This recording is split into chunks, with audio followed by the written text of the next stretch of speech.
आपण पाहत आहात सत्य व रोखठोक न्यूज चॅनल महावृत्त न्यूज। आवाज तुमचा, ताकद आमची।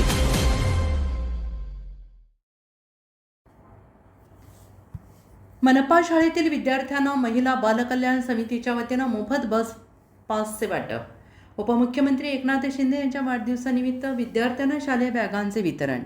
कोल्हापूर महानगरपालिका महिला बालकल्याण समितीच्या वतीने मनपा शाळांमधील विद्यार्थ्यांना शाळेत ये-जा करण्यासाठी मोफत बस प्रवास पास उपलब्ध करून देण्याच्या योजनेअंतर्गत आज मनपा मुख्य इमारत चौक येथे बस पास वाटपाचा कार्यक्रम उत्साहात पार पडला। महिला आणि बालकल्याण समितीने विद्यार्थ्यांच्या शिक्षणाला चालना मिळावी आणि आर्थिकदृष्ट्या दुर्बल कुटुंबावरील प्रवासाचा खर्च कमी व्हावा या उद्देशाने बस पाससाठी आवश्यक निधीची तरतूद केली आहे। त्या अंतर्गत विद्यार्थ्यांना बस पासचे वितरण करण्यात आले।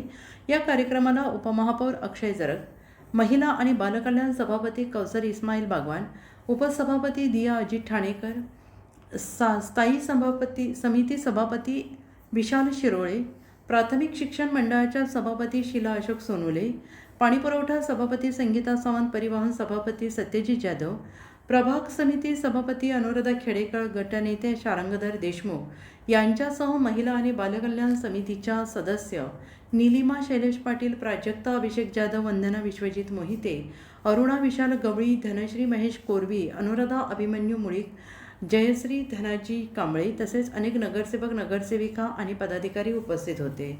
आणि यावेळी अतिरिक्त आयुक्त शिल्पा देरेकर, सह आयुक्त उज्ज्वला शिंदे, प्रशासन अधिकारी जयश्री जाधव, मनपा शाळांचे मुख्याध्यापक, शिक्षक, विद्यार्थी तसेच महापालिकेचे अधिकारी कर्मचारी मोठ्या संख्येने उपस्थित होते। दरम्यान उपमुख्यमंत्री एकनाथ शिंदे यांच्या वाढदिवसानिमित्त दर महिन्याच्या 9 तारखेला विविध सामाजिक उपक्रम राबवण्याच्या संकल्पनेतून सामाजिक कार्यकर्ते इस्माईल बागवान यांनी मनपा शाळातील विद्यार्थ्यांना शालेय बॅगांचे वाटप केले। या उपक्रमाचे उपस्थितांनी स्वागत करत विद्यार्थ्यांच्या शिक्षणासाठी अशा उपक्रमांची गरज असल्याचं मत व्यक्त केले। या उपक्रमामुळे मनपा शाळेतील विद्यार्थ्यांना शाळेत नियमित उपस्थित राहण्यास प्रोत्साहन मिळणार असून शिक्षणासोबतच सामाजिक बांधिलकी जपणाऱ्या या उपक्रमाचे सर्व स्तरातून कौतुक होत आहे। महावृत्त न्यूज चॅनलला लाईक करा, शेअर करा आणि सबस्क्राइब करा।